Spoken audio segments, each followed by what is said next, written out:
Claudio Renai, capitano per il secondo anno consecutivo dell'Imperiale Contrada di Castello. Stasera è una serata particolare, ti è stato dato questo mandato in questa notte delle bandiere, per te un grande impegno e una grande volontà di vincere. Sì, come sempre è una serata carica di emozioni, pesante perché comunque senti il peso della contrada, però diciamo che è arrivato il momento di arrivare al palio, di correre il palio.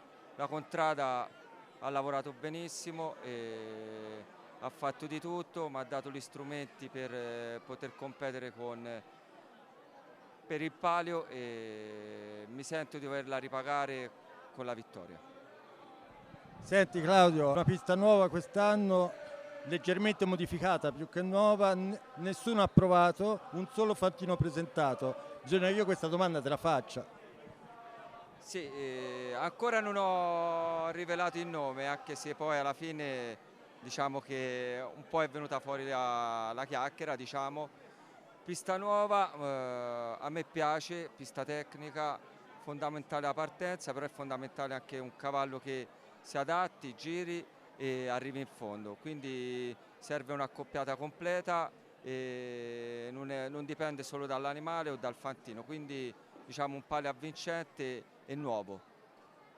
Noi speriamo di aver lavorato bene e pensiamo di avere carte in regola per poter competere con tutti e ambire il successo.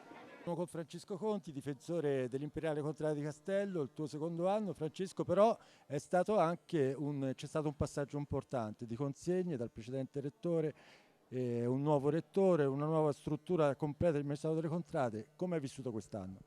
Come giustamente dici te Marco, è stato un anno di cambiamenti importante per quella che è la struttura del magistrato, un organo che sta prendendo sempre di più importanza per quello che è, diciamo, la regolamentazione del palio in sé per sé, non solo della corsa ma anche di tutta la manifestazione, che non è solo nei giorni del palio. Oggi appunto abbiamo dato il via a quello che è il momento saliente del palio con la serata delle bandiere, ma appunto diciamo, l'organizzazione riveste un'importanza nell'arco di tutto l'anno, di 365 giorni.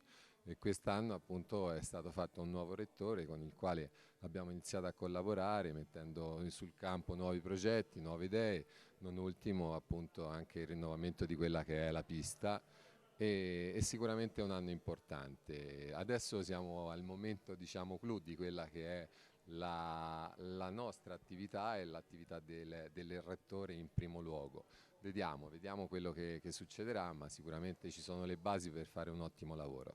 Quest'anno anche come difensore sei chiamato in prima persona in un momento importante, quello del 12 agosto, subito dopo la presentazione del palio del 10 con la festa degli statuti.